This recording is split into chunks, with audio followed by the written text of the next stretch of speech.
Семьи погибших сотрудников РОВД навестили представители Назрановской администрации. Они вручили им продуктовые корзины и оказали материальную помощь.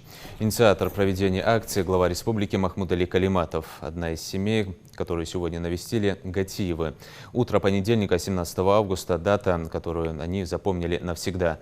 Тогда, 12 лет назад, при исполнении служебного долга погибла старший лейтенант милиции Мария Гатиева.